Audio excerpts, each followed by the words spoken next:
જેકે પેપરના સ્વાર્થી આદિવાસી મહિલાને રડાવી મૂકી હતી કારણ કે મહિલા અને અન્ય આદિવાસી પરિવારના ઘરો અને ખેતરોમાં વરસાદી પાણી ભરાયા છે। ત્યારે સવાલ ઊભો થાય કે જેકે પેપરે કોની પરવાનગીથી કુદરતી વરસાદી વહેણ રોકી દેવામાં આવ્યું અને અહીં કોઈનો જીવ ગયો તો શું કામની જવાબદારી લેશે। જેકે પેપરે નદીનો રસ્તો બંધ કરી દેતા આદિવાસી પરિવારોનું જીવન બરબાદી તરફ જઈ રહ્યું છે। ગુણસદા ગામમાં 66 કેવી તરફ જતા રસ્તાની બાજુમાં નદી અને ગામ વચ્ચે દિવાલ બનાવી દેવામાં આવતા ગુણસદા ગામનું પાણી ઘર અને ખેતરોમાં ફરી વળતા આદિવાસી પરિવારનું જીવન બરબાદી તરફ જઈ રહ્યું છે। ઘર તરફ જવા માટે જીવના જોખમે 3-4 ફૂટ પાણીમાં ઉતરવા લોકો મજબૂર બન્યા છે। આ રસ્તા આગળ 66 કેવી પાવર હાઉસની ઓફિસ અને ગામ તરફ જાય છે તો ત્યાં લોકો હવે કેવી રીતે પસાર થશે। પાણીમાં ડૂબીને કોઈનો જીવ ગયો તો જવાબદાર કોણ। પરિવારનું પેટ ભરવા હજારો રૂપિયાનું બિયારણ લાવી ખેતી કરી અને હવે એ જ ખેતર પાણીથી ધોવાઈ જવાની બીકે આદિવાસી પરિવારની મહિલા રડી પડી અને તંત્ર પાસે ન્યાયની માંગણી કરી હતી। શું મામલતદાર શ્રી ઉકાઈ દુધાત સાહેબ મહિલાને ન્યાય અપાવશે ખરા? આ દિવાલ બની ત્યારે ગુણસદાના તલાટીએ કેમ પરવાનગી આપી એ તપાસનો વિષય। બીજો સવાલ એ ઊભો થાય કે કુદરતી વહેણનો આ રસ્તો જેકે પેપરે કોની પરવાનગીથી બંધ કર્યો? શું વાકડિયા પુલની નદી પણ જેકે પેપર મિલની માલિકીની છે? શું આ પાણી ભરાવાથી કોઈનો જીવ ગયો અને હાલને નુકસાન થઈ રહ્યું છે એની ભરપાઈ જેકે પેપર મિલ કરશે ખરી? આ બાબતે જેકે પેપર અને સ્થાનિક મામલતદાર શું કહે છે અને શું આદિવાસી પરિવારોને ન્યાય મળશે એ જુઓ આવતા અંકમાં। ઘટના અંગે આપનો અભિપ્રાય કોમેન્ટમાં જરૂર જણાવજો અને આ પરિવારને ન્યાય મળે તે માટે ન્યૂઝ વધુમાં વધુ શેર કરજો। Hetal Kokani, Tapi.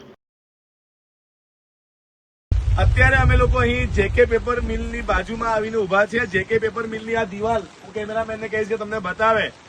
J K paper mill દ્વારા કમ્પાઉન્ડ કરવા માટે જે દિવાલ બનાવી દેવામાં આવી છે એના કારણે આપ જોઈ શકો છો કે આ પાણી જે છે એ પાણી આગળ વધી શકતું નથી અને પાણી આગળ ન વધી શકવાના કારણે આપ આ તરફ જોઈ શકો છો। કેમેરામેનને કહીશ કે આપને બતાવે કે ખેતરોમાં અને ઘરોમાં આ પાણી હવે ભરાવા લાગ્યું છે। લોકોના ઘર સુધી આ પાણી પહોંચી ગયું છે અને ખેતરો પણ સંપૂર્ણ પાણીમાં ડૂબી ગયા છે। તો ક્યાંક ને ક્યાંક જેકે પેપર મિલ જે આ વિસ્તારમાં અઢળક પ્રદૂષણ તો કરે જ છે, સાથે અહીંના જળ જમીન અને જંગલને પણ નુકસાન પહોંચાડે છે, પરંતુ આ જેકે પેપર મિલ હવે આજુબાજુમાં રહેતા આદિવાસી પરિવારોનું જીવવાનું પણ મુશ્કેલ બનાવી રહી હોય એવા દ્રશ્યો અહીં સામે આવી રહ્યા છે। ત્યારે ખરેખર જેકે પેપર મિલે તાત્કાલિક ધોરણે આ દિવાલ જે છે દૂર કરવી જોઈએ અને આ પાણીના નિકાલની પૂરી વ્યવસ્થા કરી આપવી જોઈએ, જેથી કરીને આદિવાસી પરિવારો જે નાની મોટી ખેતી કરીને પોતાનું જીવન ગુજારે છે, નાની મોટી વસ્તુઓ લાવીને પોતાનું ઘર બનાવી રહ્યા છે, પોતાનું જીવન જીવી રહ્યા છે, એમનું જીવન જીવવું જ્યારે આ જેકે પેપર કંપનીના કારણે મુશ્કેલ બન્યું છે ત્યારે આવો આપણે જે અહીંના રહેવાસીઓ આ કંપનીના કારણે તકલીફમાં મુકાયા છે એમને પાસે મળીને જાણવાની કોશિશ કરીએ કે એઓ આ અંગે શું કહેવા માંગે છે અને આ દિવાલ ક્યારે દૂર થાય છે, અહીંના મામલતદાર કે જિલ્લાના કલેક્ટર ક્યારે જેકે પેપર પર કાર્યવાહી કરે છે એ પણ જોવું રહ્યું। હું બિંદેશ્વરી શાહ, સત્યડે ન્યૂઝ, તાપી। નું નામ? ગામિત ઈશ્વરજી અશોકભાઈ ગામિત। શું થયેલું છે અહીંયા? અહીંયા સિક્કેમાળાના લીધે કોટ બાંધી દીધો કે આખે ચાર તરફ પાણી ફેલાઈ ગયેલું છે। અમારે ઘર તરફ જવાનો રસ્તો છે, અહીંયાથી બી 4 ફૂટ જેટલું પાણી ભરાઈ ગયેલું છે માંડીના ઉપરથી। બરાબર, શું કહેવા માંગો છો? આના વિશે કઈ કાર્યવાહી કરે એવું કઈ?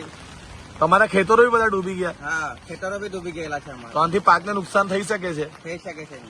બરાબર, તો આ દિવાલ બનાવવાનો કેટલો સમય થયો? હમણાં લગાવેલી છે આ। બરાબર, એટલે આને દૂર કરે તો તમારી તકલીફ દૂર થઈ જાય? હા, દૂર થઈ। આપનું નામ? સુનાબેન અશોકભાઈ ગામિત। અને ગામનું નામ? ગુણસદા છે અમારું ગામ है। આ પાણી કેમ ભરાયું છે અહીંયા? આ પાણી આ જેકે પેપર મિલ વાળા એ કોટ લગાવ્યો એના કારણે અમારો ખેતર આખા ડૂબી ગયા, ઘરોમાં પણ પાણી જવા લાગ્યું બેન, અમારું બહુ બધું નુકસાન થઈ ગયું। બેન શું કહેવા માંગો છો? તમારું કેટલું ખેતી પર જીવો છો તમે લોકો અહીંયા? અમે અમારી ખેતી પર જીવીએ છીએ। અમારા ખેતરોમાં ભાત રાખેલું છે તે પૂરું ડૂબી ગયું આખું મજૂરો લઈને। બેન રડો નહીં તમે, મારી વાત સાંભળો। બીજું તમારા ઘરમાં પાણી ભરાવા લાગ્યું છે હવે? અમારા ઘરોમાં પણ પાણી ભરાવા લાગ્યું છે હવે। તો શું કહેવા માંગો છો તમે અહીંયા મામલતદાર ને, તાલુકા વિકાસ અધિકારી, કલેક્ટર ને શું કહેશો? જઈ શકે ને આને ખસેડી શકાય કાં તો પાણીનો નિકાલ કરી શકાય। એ બાજુમાં નદી છે? નદી છે બાજુમાં। પહેલેથી વર્ષોથી પાણી ક્યાં જતું હતું? વર્ષોથી નદીમાં પાણી જતું હતું તે બધું પાણી અહીંયા ભેગું થઈ ગયું છે હવે। તો તમારે શું કેવું છે હવે આ બાબતને લઈને? આ પાણીનો નિકાલ કરે એ લોકો અને આવીને તપાસ કરે કે જુએ કે શું થયું છે તે। આદિવાસી પરિવારના આશરે કેટલા ઘરો હશે આટલા એરિયામાં? અહીંયા અમારા 4 ઘરો છે. બરાબર. અને આજુબાજુ બધા બીજા ઘરો છે? આજુબાજુમાં પણ ઘરો છે.